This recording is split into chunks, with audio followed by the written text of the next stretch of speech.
Good morning, friends. Welcome to another episode of BNN of Sutta Study with Bhante Suddaso. So this morning we will be studying the Kosambiya Sutta, Majjhima Nikaya 48, and there is a link of the Sutta on the live chat. Welcome to Jens, Bradley, Liz, Scott, Ella, Ethan, Tran, hello. Geeta, hello Sarah, welcome to Rich, our neighbor, and hello Elaine, our very, very far away neighbor in Canada, and Marielle, also a very, very far away neighbor in Santo Domingo, right? You're in Santo Domingo, if I remember correctly. All right, welcome everyone, and welcome, of course, to Bhante Suddaso, who is sharing once again the Dharma with us. Sadhu, sadhu, sadhu. All right, so feel free to open up the sutta and we'll be studying along with Bhante.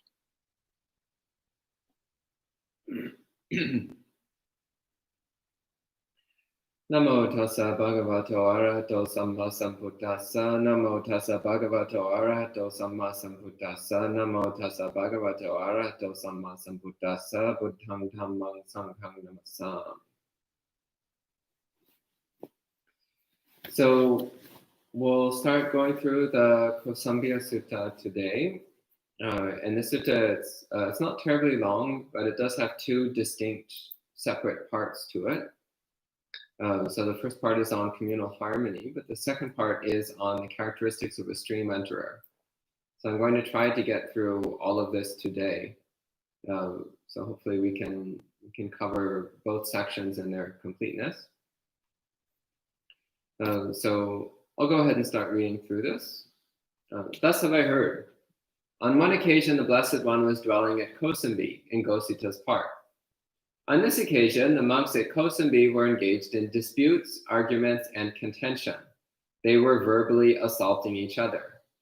They could not persuade each other, and they were not persuaded by each other. They could not convince each other, and they were not convinced by each other.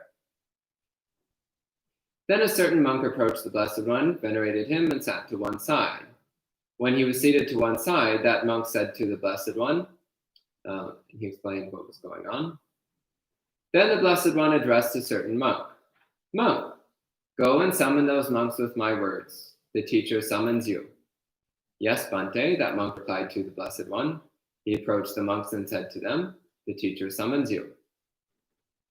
Yes, Venerable, those monks replied to that monk. They approached the Blessed One, venerated him, and sat to one side.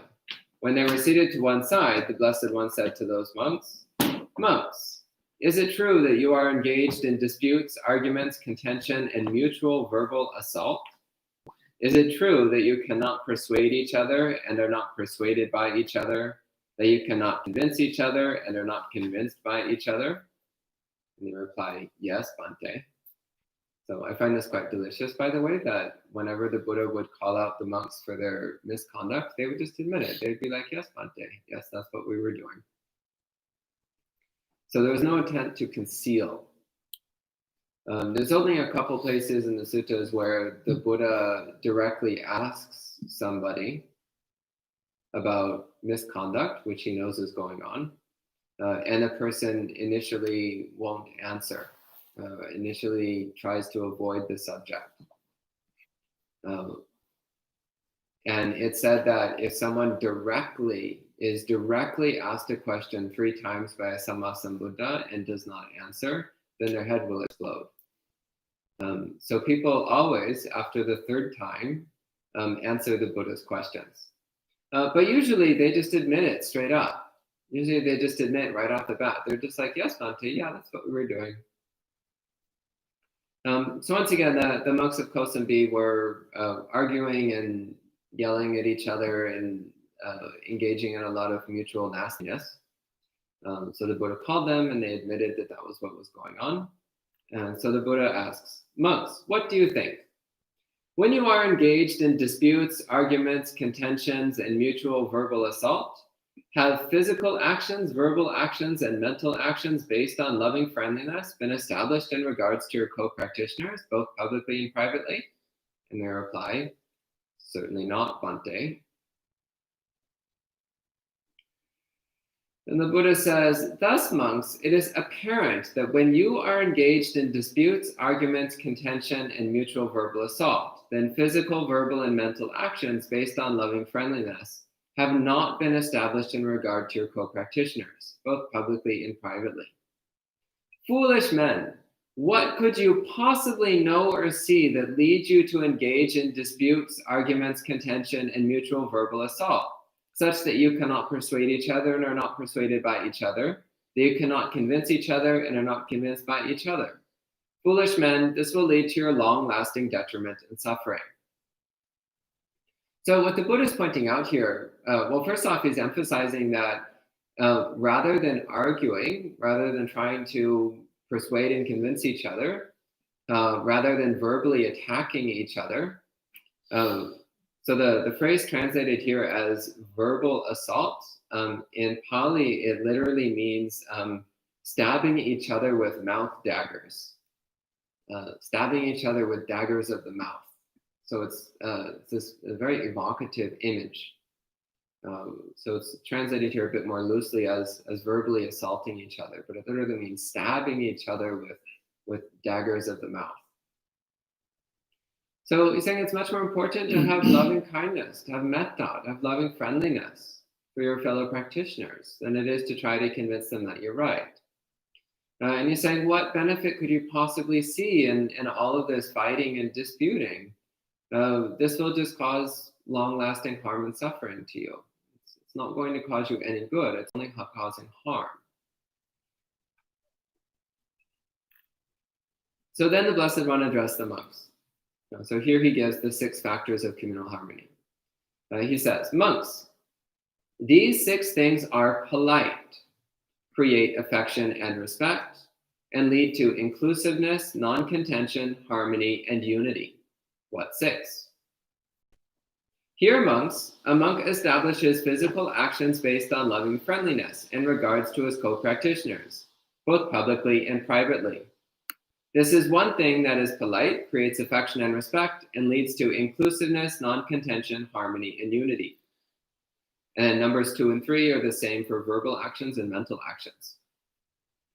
So this is really critical. So note here that he says both publicly and privately. So we do physical, verbal, and mental actions based on loving friendliness to our co-practitioners, both publicly and privately. So for example, this means not spreading rumors behind people's backs.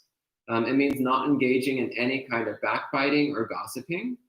It means not speaking harshly about someone, either directly to them or to other people about them.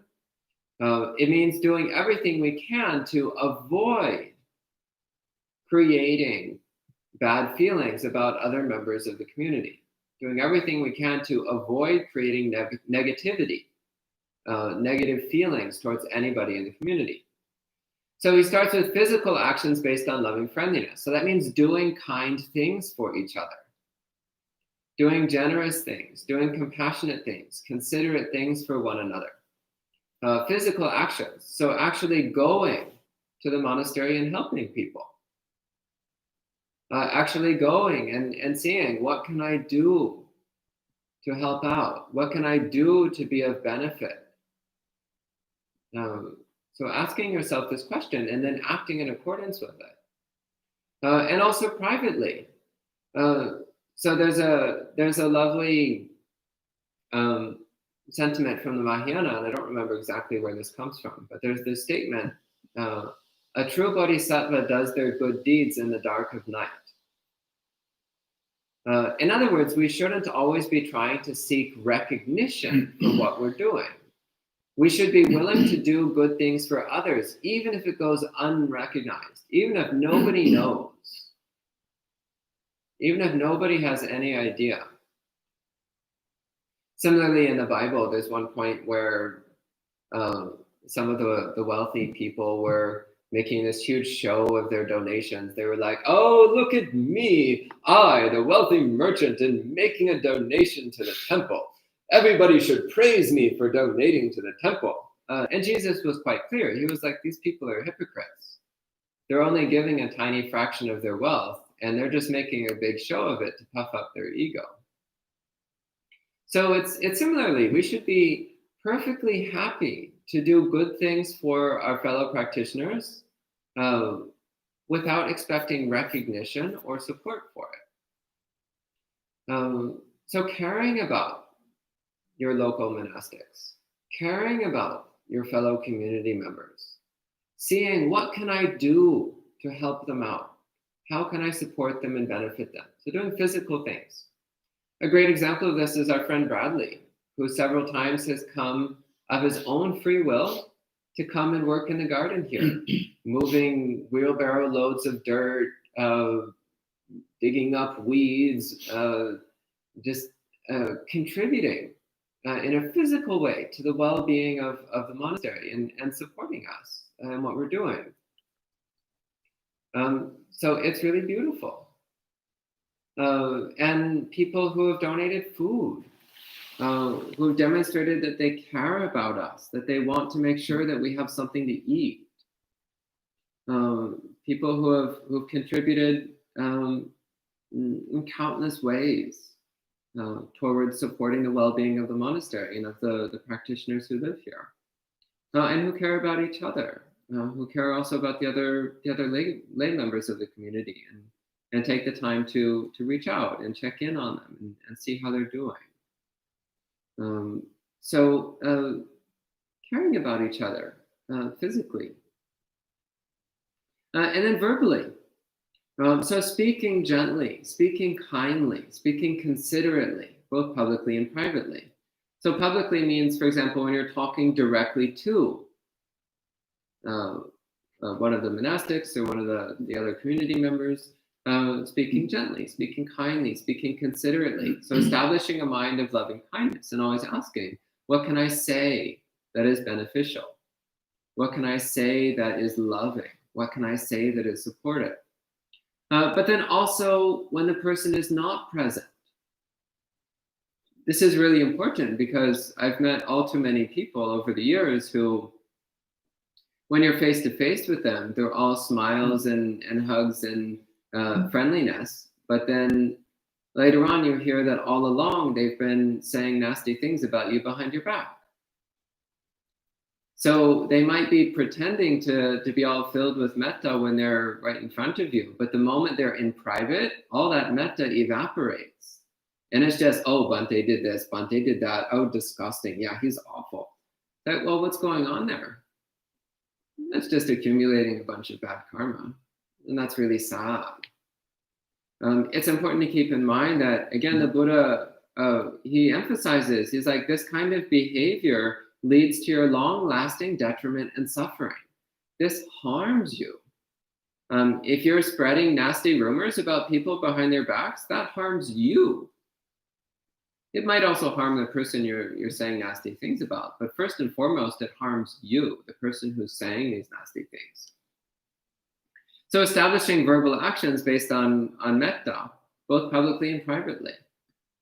So not saying nasty, harsh things about people.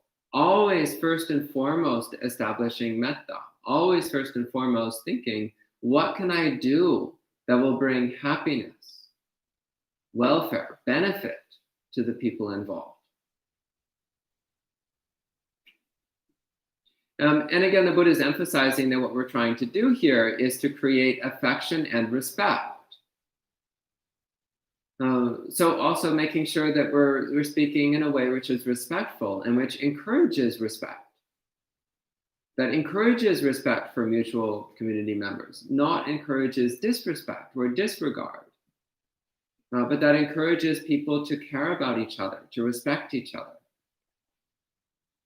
It leads to inclusiveness, non-contention, harmony, and unity.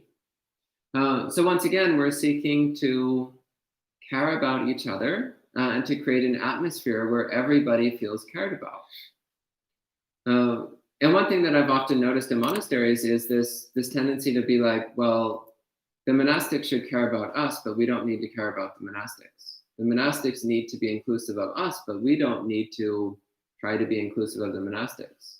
The monastics should be going out of their way to help us, but we don't need to do anything to help the monastics. Well, this is completely missing what the Buddha is saying, isn't it? We all need to be respectful of each other, caring about each other, creating an atmosphere of harmony, unity, inclusiveness, and non-contention for each other. And once again, it all comes back to metta, establishing a genuine, deep wish for each other to be happy.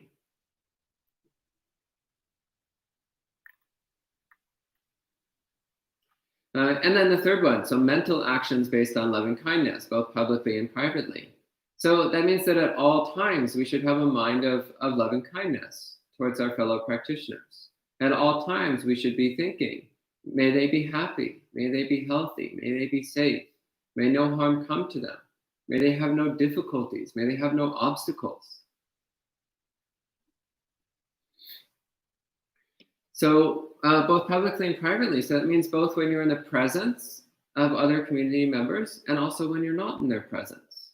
So when you're in their presence, then to generate a mind of metta, so that everything that we do and say around them is motivated by metta. But also when we're not in front of them, when we're not around them, we still keep our mind of metta, our mind of loving kindness, so that everything we say and do in relationship to that person is motivated by loving kindness.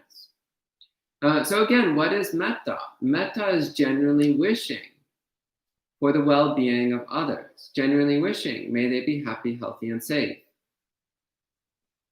One thing that Ayasoma mentioned recently, and this really touched me. So the last couple of months that we were living in our previous monastery, the landlord had screwed up some things with the gas company, and the gas company had shut off the gas to the building. So the last 2 months that we were living in our previous monastery, we had no heat, we had no hot water, and this was in the middle of the winter. It was freezing cold. And she pointed out, she was like, how many people expressed any care for us? How many people reached out to us and asked, how are you doing? What can I do to help?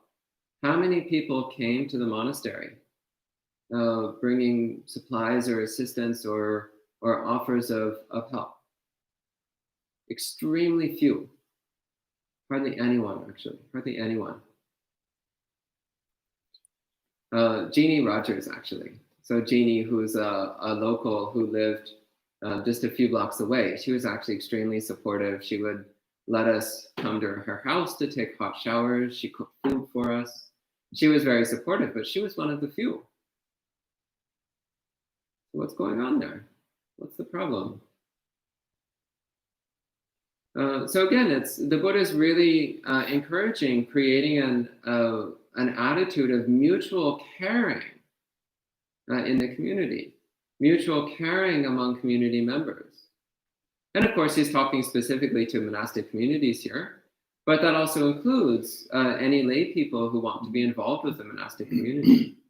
If they're involved with the monastic community, then they should also be practicing in this way, actively caring about the monastics and also actively caring about the other lay people who are involved.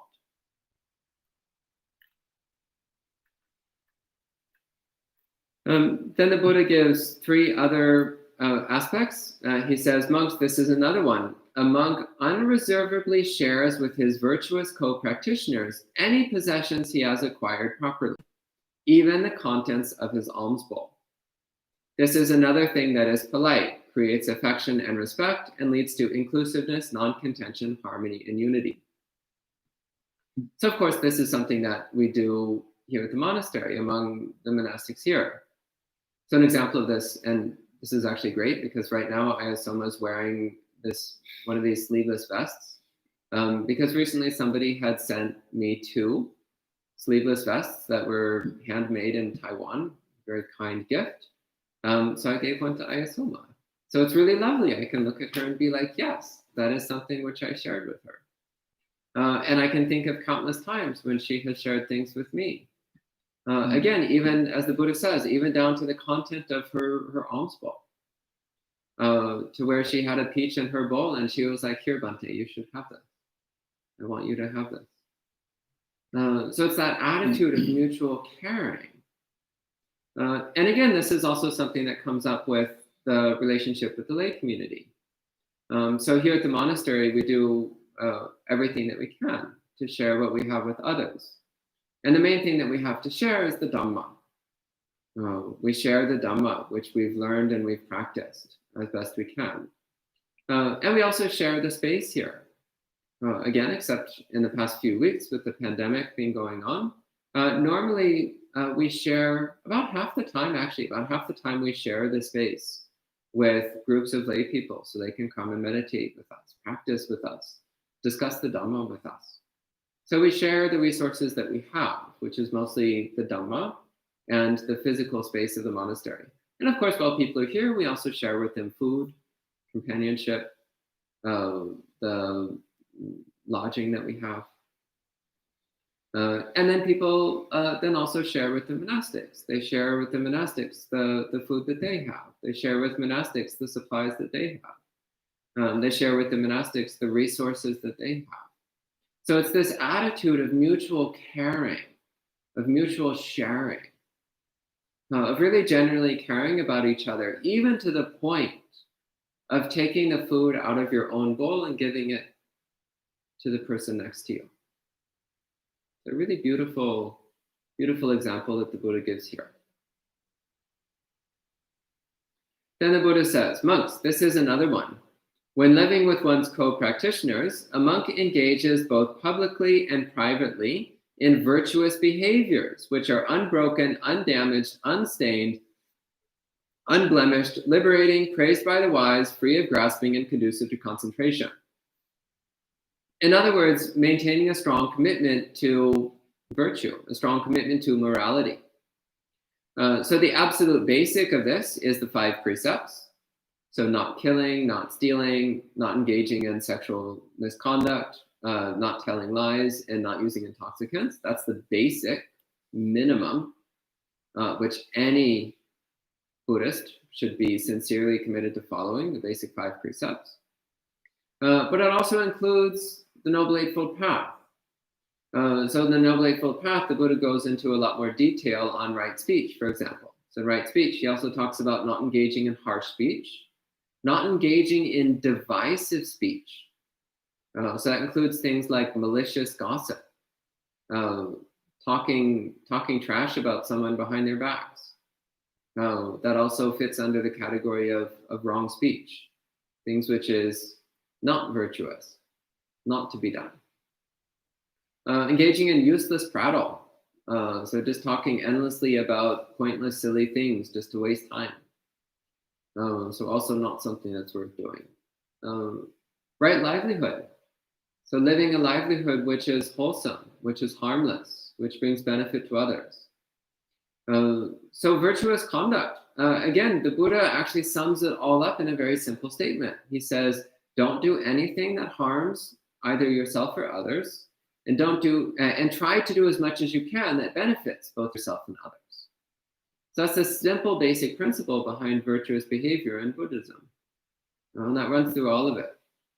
But all too often we draw little lines. We say like, well, a little bit of malicious gossip is okay. There's nothing wrong with it. Of course there's something wrong with it.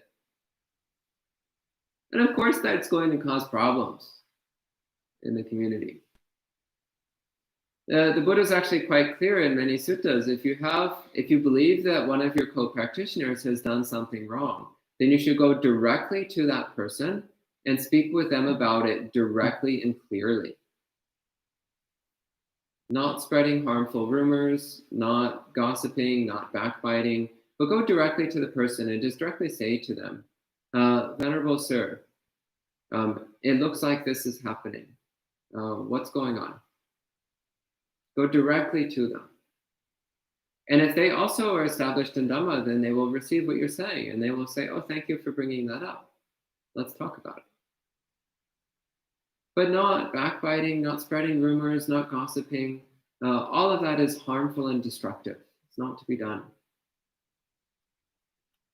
And then finally, the 6th one, he says, monks, this is another one.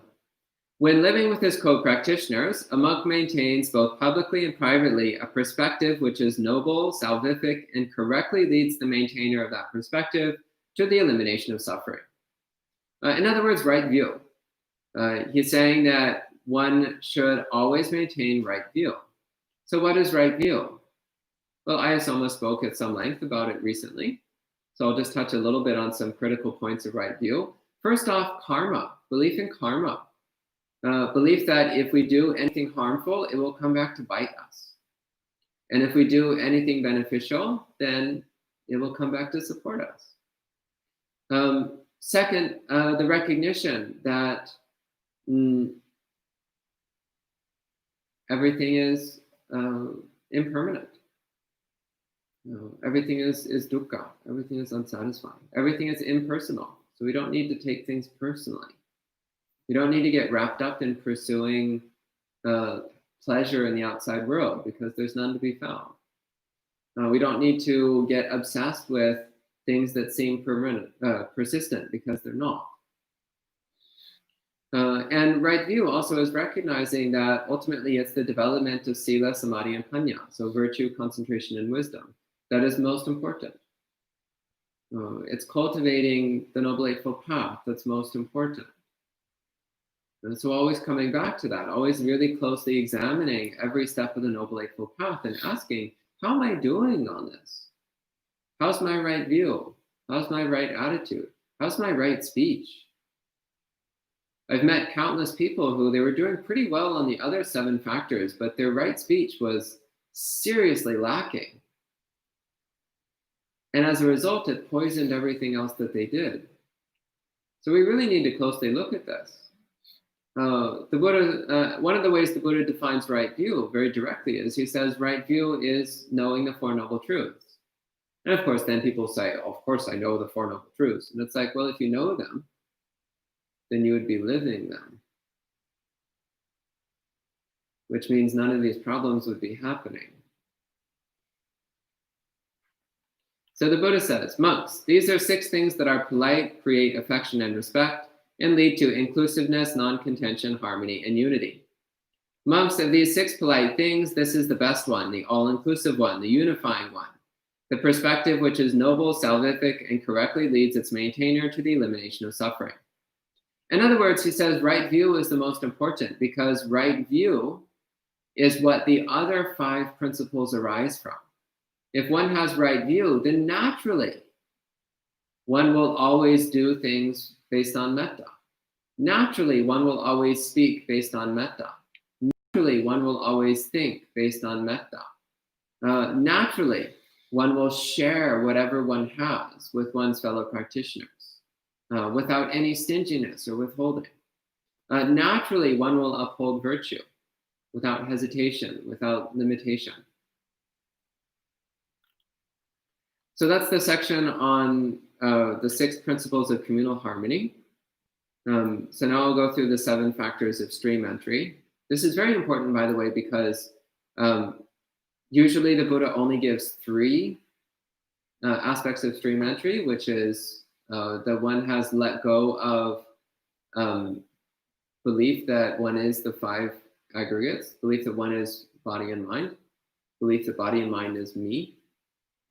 The one has let go of wrong understanding of habitual practices, and one has let go of skepticism about the Dhamma. So that's the standard definition of a stream enterer. But here the Buddha gives a bit more description of how a stream enterer behaves. And this is very useful because a lot of people think that they're stream enterers until they read this list of 7 things. And then they realize, oh, oops, yeah, I'm not quite there yet. So this is a very useful list to be familiar with. Over the years, I've met a lot of people who thought they were stream enterers, and I point them to this list, and usually they're like, whoopsie. So that's okay. It's okay. It's much better to know that you're not a stream enterer than to mistakenly believe that you are one. So the Buddha says, monks, what is the perspective which is noble, salvific, and correctly leads its maintainer to the elimination of suffering? Here, monks, a monk has gone to the forest, to the base of a tree, or to an empty building, and considers in this way, do I have an obsession which has not been abandoned, which can obsess my mind, such that I will be unable to accurately know and see? Monks, if a monk is obsessed with sensual passion, then his mind is obsessed. Monks, if a monk is obsessed with aversion, then his mind is obsessed. Monks, if a monk is obsessed with lethargy and languor, then his mind is obsessed. Languor, that's interesting. Normally I would translate that as dullness. I wouldn't normally use the word languor. Monks, if a monk is obsessed with restlessness and remorse, then his mind is obsessed. Monks, if a monk is obsessed with doubt, then his mind is obsessed. So those are the 5 hindrances. Monks, if a monk is intent upon this world, then his mind is obsessed. In other words, if one is trying to get some particular condition or some particular state of being or some particular recognition or some particular experience within this life that we're currently experiencing. Then he says, monks, if a monk is intent upon the next world, then his mind is obsessed. In other words, if one is craving a particular rebirth, like, oh, I really want to be a mind-only deva, or oh, I really want to be born in the Tavatingsa heaven, or oh, I really want to be a cat, or whatever, then that's also something which will obstruct one from the cultivation of wisdom. So all these things he's listing are things which prevent us from developing wisdom. Then he says, monks, if a monk is engaged in disputes, arguments, contention, and mutual verbal assault, then his mind is obsessed. He understands. So now that he's spoken about all the forms of obsession, he's going to define one of the characteristics of a stream enterer. So the first characteristic of a stream enterer, he says, he understands. So this means the stream enterer understands. There is no obsession in me which has not been abandoned, which could obsess my mind, such that I would be unable to accurately know and see. My mind is well directed for awakening to the truth. This is the first knowledge that one has attained, which is noble, transcendent, and not in common with ordinary people. So in other words, a stream enterer does not have any of the preceding obsessions that the Buddha mentioned. They're not subject to the 5 hindrances. They're not trying to get anything particular in this life. They're not interested in any particular rebirth in the next life. And they're not getting involved in any kind of backbiting or argument or contention of any sort. And again, the Buddha says this is not in common with ordinary people. So ordinary people here is patujana. So patujana usually is understood to mean people who have not attained any stage of awakening. But it literally means common people, like the ordinary people. And then he says, monks, this is another one. A noble disciple considers in this way. When I pursue, develop, and commit to this perspective, do I personally acquire tranquility and peacefulness? He understands, when I pursue, develop, and commit to this perspective, I personally acquire tranquility and peacefulness. This is the second knowledge that he has attained, which is noble, transcendent, and not in common with ordinary people. In other words, when one is firmly committed to right view, is our mind peaceful? Is our mind tranquil? So one of the characteristics of a stream enterer is that their mind is extremely peaceful, extremely tranquil. So if our mind is prone to disturbances, then odds are pretty good we're not a stream enterer. So a stream enterer does still have extremely subtle disturbances of mind. But elsewhere, the Buddha, he makes it quite clear that 99.99% of mental disturbances have been eliminated with the attainment of stream entry. So very subtle disturbances persist, but not the coarse kind of disturbances that ordinary people have. And the third one, he says, monks, this is another one. A noble disciple considers in this way. Are there contemplatives and priests outside of this teaching who have the same kind of perspective as I do? He understands there are no contemplatives and priests outside of this teaching who have the same kind of perspective as I do. This is the third knowledge that he has attained, which is noble, transcendent, and not in common with ordinary people. In other words, a stream enterer recognizes that there is nothing, there is nobody outside of Buddhism, outside of the Buddha's teachings, who directly see the truth of not self. So that's one of the key characteristics of a stream enterer, is that they've abandoned Sakkaya Ditthi, they've abandoned the viewpoint that mind and body are me. So this is the first major breakthrough in seeing not self and seeing anatta. And anatta is the distinctive defining characteristic of Buddhism. It's what sets Buddhism apart from Hinduism. It's what sets Buddhism apart from Taoism. It's what sets Buddhism apart from every single religious and spiritual system known to man. And with the attainment of stream entry, that becomes blindingly obvious. So as long as you still think, oh, it's all just different paths up the same mountain, you're not a stream enterer.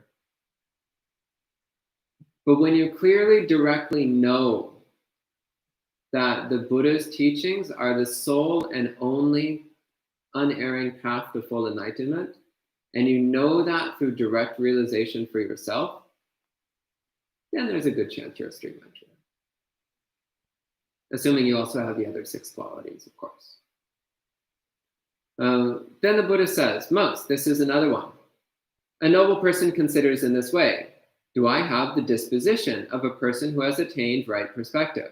That's right view. And monks, what is the disposition of a person who has attained right view?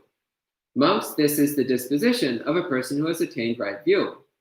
If he commits an offense for which rehabilitation is possible, then he quickly tells, discloses, and clarifies it to the teacher or to wise co-practitioners. And after telling, disclosing, and clarifying it, he is restrained in the future. Monks, just as a young, undeveloped infant that touches a hot coal with its hand or foot quickly withdraws, in the same way, monks, this is the disposition of a person who has attained right view. And he repeats this above.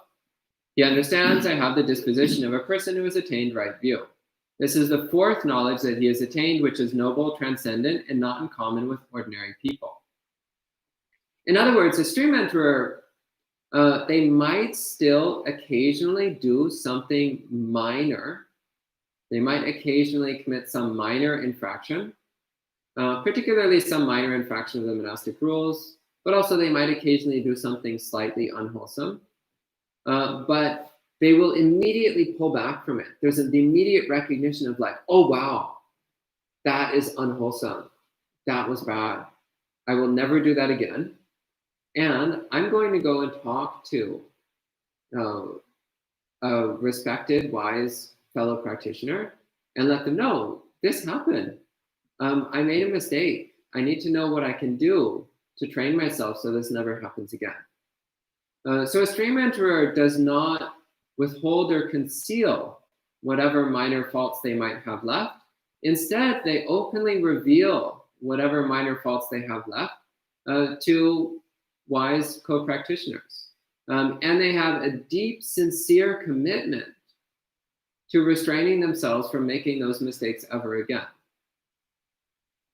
So this is another distinctive characteristic of a stream enterer.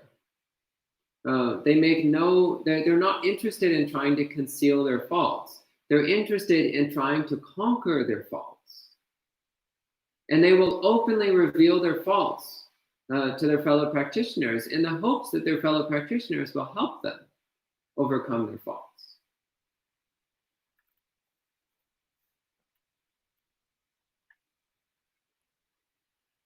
Then he says, monks, this is another one. A noble disciple considers in this way, do I have the disposition of a person who has attained right view? And what is the disposition of a person who has attained right view? He makes an effort to do whatever needs to be done for his co-practitioners. while still having a strong commitment to training himself in heightened virtue, heightened mentality, and heightened wisdom. So heightened mentality, by the way, appears to be a stand-in for samadhi. So sila, samadhi, and panya, virtue, mentality, and wisdom. So it seems to be referring to concentration practice, samadhi practice. And he gives a lovely simile. He says, just as a cow with a young calf watches the calf while grazing, in the same way, monks, this is the disposition of a person who has attained right view. He makes an effort to do whatever needs to be done for his co-practitioners, while still having a strong commitment to training oneself in heightened virtue, heightened mentality, and heightened wisdom. He understands, I have the disposition of a person who has attained right view. This is the fifth knowledge that he has attained, which is noble, transcendent, and not in common with ordinary people. So this is another aspect of a stream enterer. So a stream enterer cares as deeply about their fellow practitioners as a mother cow cares for its young calf. So the example he gives is that the stream enterer makes an effort to do whatever needs to be done for their co-practitioners. So always looking out for each other, always looking out to see, what can I do to help? What do they need? What would help them? What would benefit them? What would support them? And then doing it. So not withholding kindness, not withholding consideration, not being like, oh, well, I need to just go back to my room and work on my own stuff. Sorry, take care of it on your own. Good luck, everybody. No, it's like, how can I help? What do you need? How can I support?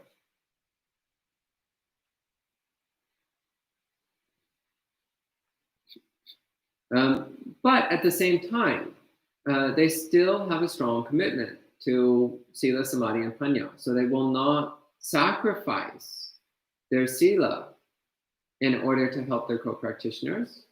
They will not they will not destroy their samadhi, which means cultivating disturbing states of mind.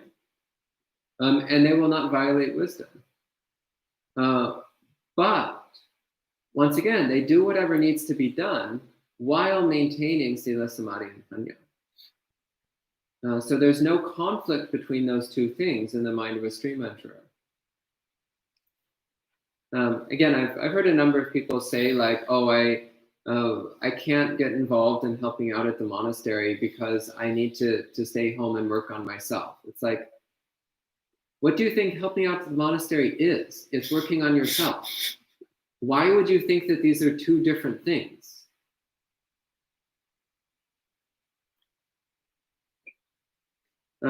Then he says, monks, this is another one. A noble disciple considers in this way. Do I have the strength of a person who has attained right view? And monks, what is the strength of a person who has attained right view? Monks, this is the strength of a person who has attained right view. When the Dhamma Vinaya, which has been declared by the Tathagata, is being taught, one listens to the Dhamma carefully, attentively, and wholeheartedly. One understands, I have the strength of a person who has attained right view. This is the sixth knowledge that he has attained, which is noble, transcendent, and not in common with ordinary people. I remember one time I was giving a Dhamma talk, and one of the people in the room actually interrupted me during the talk and said, how much longer is this going to go on? I'd like to go now. I guess someone's laughing because she was there. She knows exactly what I'm referring to. So this is not the behavior of a stream enterer. A stream enterer, when the Dhamma is being taught, a stream enterer is like, yes, yes, a wonderful opportunity to listen to the Dhamma. At last, delightful. Please speak the Dhamma. I want to hear. I want to hear. Talk as long as it takes. Keep going. Yes. That's the attitude of a stream enterer. The attitude of a stream enterer is not like, oh dear, it's almost tea time. Let's wrap this up. Let's wrap this up, Bhante. We're done here, aren't we? Yes, we are. No, they're like, yes, teach the Dhamma. I want to hear. A stream enterer loves the Dhamma more than anything else. And they cherish every opportunity to listen to the Dhamma.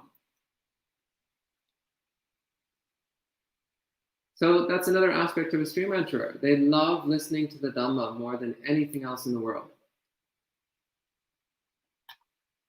And when the Dhamma is being taught, they listen with their whole mind, with all their attention, as though it was the most important thing in the entire world, because to them it is.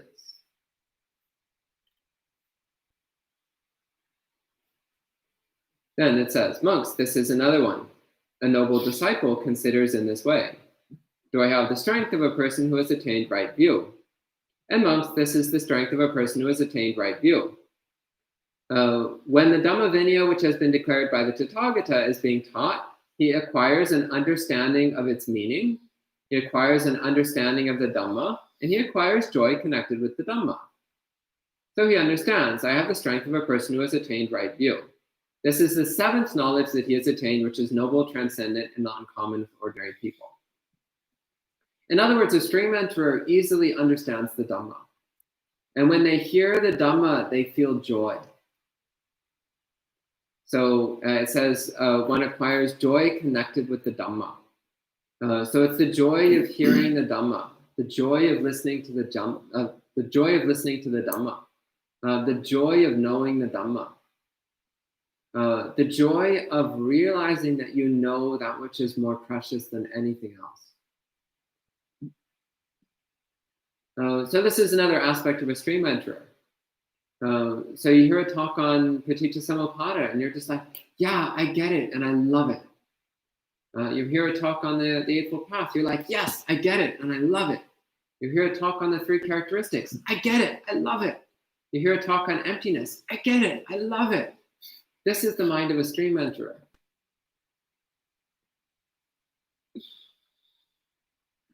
So then the Buddha wraps up, he says, monks, when a noble disciple has these 7 characteristics, he has sought out well the disposition that leads to realizing the attainment of stream entry.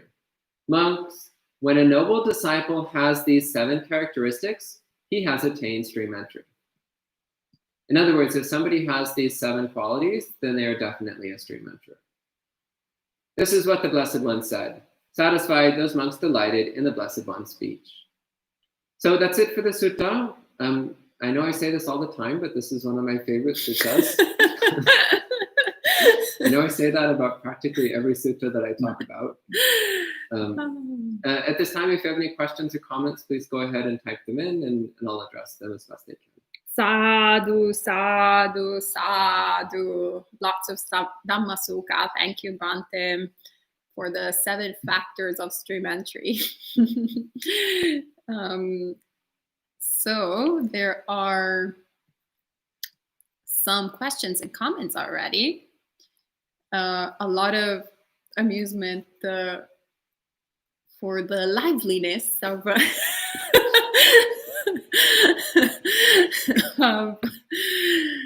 especially the sort of happiness in hearing the Dhamma. So James goes, yes, Dhamma, do it! I'm so pumped for this Dhamma! James always is. And Bradley says, I love these European aristocrats that Bhante likes to imitate. All right, so scroll all the way up. Welcome to all the other friends who've joined us in the meanwhile. Jessica, Edward, Galaxy, and Melinda. Good to see you all. And Bradley is asking, what can we do if we're in a situation where someone else is backbiting and gossiping, especially if they're looking for support agreement for their negativity? Well, in that case, often one of the best things to say is to say, I'm sorry that you're having difficulty. Perhaps you should go and speak to the person who you feel aggrieved about. Perhaps you should go and speak to the person who you think is misbehaving. So you can say something like, I feel for you. I'm here for you. I'm sorry you're having a hard time. But I'm not actually capable of fixing these problems. So if you're having a problem with person XYZ, well, then you should go and talk to them directly. And you can say something like, if you don't feel comfortable talking one-on-one to them, I can be a mediator. I can be there to mediate the conversation, or I can help find a mediator for you. But just being clear, like, I'm sorry, I can't solve this problem for you. And if the person actually is just engaging in malicious gossip, then you can also just gently say something like, friend, I care about you. However, I have made a personal commitment that I will not be involved in any kind of gossip. So in order to maintain my own commitment, I can't partake in this particular conversation. So in this way, you're not calling out the other person directly. You're just talking about your own commitment, which then might spur them to reflect on their own conduct. But ultimately, it's just saying, like, I'm sorry, I don't do these sorts of things. I don't do this sort of gossip stuff. Another approach which sometimes works is just to display complete disinterest.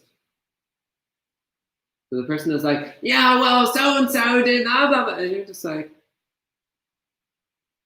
yeah. So I'm going to this protest later. Do you want to come?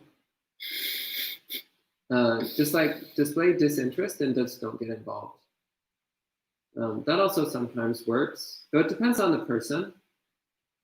This is one of the things that makes it hard to give a categorical answer to these things, is that to some degree it depends upon the personality of the person that you're interacting with, as to what method will be most appropriate. But it is important to be clear one way or another that you're not going to just be their dumping ground for gossip, and also that you yourself are not going to participate at all in gossip. And another important thing is whatever you hear, whatever that person says, immediately forget it. Because if you hold on to it and roll it around in your mind and start spreading it around, then you become part of the problem. So just hear it as being worthless trash and immediately wipe it out of your mind. Thank you, Bhante. I like the forgetting about it. That's interesting food for thought. And Ethan quotes the words of the Buddha from the Suttas. Abandoning divisive speech, he abstains from divisive speech. What he has heard here, he does not tell there to break those people apart from these people here. What he has heard there, he does not tell here to break these people apart from those people there. Thus, reconciling those who have broken apart or cementing those who are united, he loves concord, delights in concord, enjoys concord, speaks things that create concord. Beautiful. Thank you for sharing that. I love when you guys share Sutta quotes. Yeah, that's a very relevant Sutta quote. Yeah. Very good. And Bradley asks, can you talk about the difference between self-belief, Sakaya Ditti, and conceit, Mana? So mana is usually defined as the subtle, pervasive feeling of self-existence, whereas Sakaya Ditti is the specific self-identity. I am this body. I am these feelings. I am these perceptions. I am these thoughts and emotions. I am these sensory consciousnesses. So Sakaya Ditti is specific self-identity, whereas mana is just this general, vague, undefined feeling. I exist. There is me. I am. But it's not tied to anything in particular. That's the difference. And Sarah says, the concept of non-self and community cohesion makes sense to me in a like-minded Buddhist community. In the absence of even a general community spirit, how does one interact in the most virtuous way without alienating others? For example, when others gossip, etc. Yeah, so of course the Buddha's advice here is directed to a Buddhist community. And it's running on the basic assumption that people involved have at least some interest in practicing Buddhism. So when you're interacting with people who are not Buddhist, and this might involve actually a lot of people who you'll meet at Buddhist centers. Just because somebody goes to a Buddhist center or to a monastery doesn't necessarily mean they're Buddhist. So that's also a dangerous thing. Don't assume that just because you meet somebody at a monastery that they're actually Buddhist. Do some investigation and see what's going on. Is this person actually sincerely committed to the Noble Eightfold Path in its entirety? Does this person actually have faith in Buddha, Dhamma, and Sangha? If not, then you might have some difficulties trying to relate to them as a fellow Buddhist. You might not get very far relating to them as a fellow Buddhist because they probably aren't. These principles, of course, they work best when interacting with fellow Buddhists because you have some common understanding of what's right and what's wrong, some common understanding of what's to be done and what's not to be done. When dealing with non-Buddhists, it's a lot more challenging and difficult because you have to remain firmly established in your own moral principles while knowing that the people you're interacting with may not be established in principles even remotely similar to your own.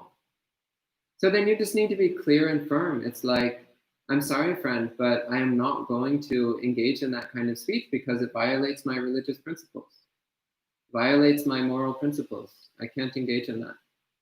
It's fine if you want to do that because you're not Buddhist and you can do whatever you want. But I am Buddhist and I follow the Buddhist teachings, which means that based on my religious and moral principles, I can't get involved. And you can also say it in terms of non-judgment. It's like, well, of course you can do whatever you like with your life, and that's fine. That's your choice. I don't mind. But I have chosen to follow the Buddhist teachings on this. And sometimes that does mean changing your friends, or if it's people who you need to interact with, then you need to draw boundaries with them. And to say, like, when you start getting into gossiping, I'm just not going to be involved. I'm going to leave the room. I'm not going to participate in that kind of behavior. Okay. And Ethan says, Bhante, would you agree that a stream enter might still act out of greed, hate, or delusion, yet following, so they are not stupid enough to believe it was justified? So the implication in the section here about committing some minor infractions, but then immediately revealing it to a trusted fellow practitioner and vowing not to do it again, that does imply that since a stream enterer still has some traces of greed, hate, and delusion, they might still occasionally do some minor unwholesome things. So that can still happen. They won't do anything severe. For example, they would not break the 5 precepts intentionally. They would not do such a thing. But they might do something minor, like they might occasionally say something that's a little bit coarse. And they might occasionally act rashly or do something without full attention or something along those lines. They wouldn't do anything really severe or coarse, but they might still occasionally make minor errors based on a little bit of greed, hate, or delusion. But again, they would recognize it right away, and they would sincerely vow not to do it again, and they would consult with respected fellow practitioners about how to improve. So I should also say, by the way, that these 7 aspects of a stream enterer, these are also things that we can start to use as guidelines for our conduct. So you don't need to wait until you're a stream enterer to do these 7 things. In fact, we should start doing them already, because that will also incline our mind towards stream entry.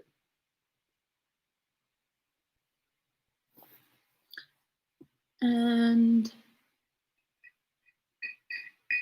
he had also added, sorry, in other words, they know the issue came from their own ignorance at the heart of it.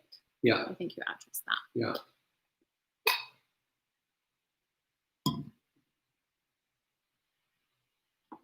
Sally asks, what is the difference between making plan goal for the future versus if a monk is intent upon this world, then his mind is obsessed? So making plans, I mean, this comes up very, very often, this question about making plans. So it's fine to make plans as long as you have no attachment to result, as long as you're not expecting to get any particular result, and as long as you're not depending upon getting any particular result. So the Buddha would still make plans. Like he would be like, I plan to walk from Savatthi to Varanasi. And he would set out and follow that plan and eventually arrive in Varanasi. But he was not at any point along the way there disturbed in the slightest bit. So it wasn't in the sense of like, oh, I must get this because otherwise that would be awful. No, he's just like, I'm now going to walk to Varanasi. And then he would walk to Varanasi. So there's no obsession there. So obsession is like, I must be the chief editor of Vogue. And if that doesn't happen, that would just be terrible.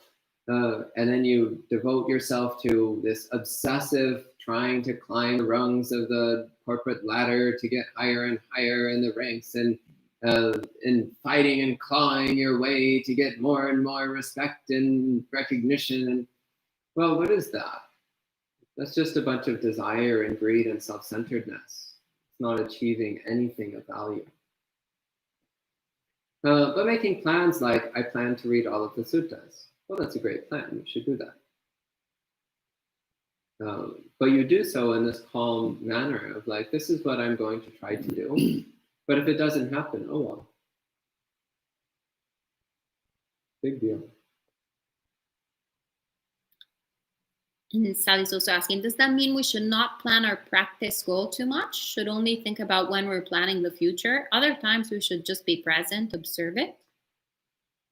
Well, planning practice goals can actually be helpful to help keep us moving forward in the right direction, to help keep us making progress. So that's not necessarily a bad thing, but you hold it lightly.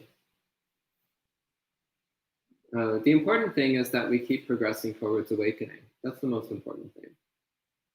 So practice goals actually do have some value if they help us to keep making progress. All right. Well, that was the last question.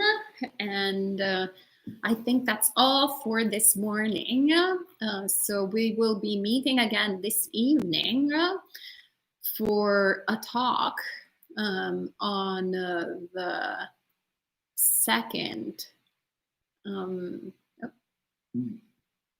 part of the Noble Eightfold Path, the right intention. And it will be featuring a Bhante. Bhante Jayasara, yay! Okay, so no mystery monk. I wanted to create some suspense, but we actually decided in advance, or the peer pressure happened in advance. And Bhante Jayasara, special guest monk, will be sharing Dhamma tonight. So tune in at 7:30 p.m. as usual. And Bhante will be sharing words of Dhamma. And then tomorrow morning, we will be joining here again with some more words of Dhamma from Bhante Sudaso on, I believe, another sutta.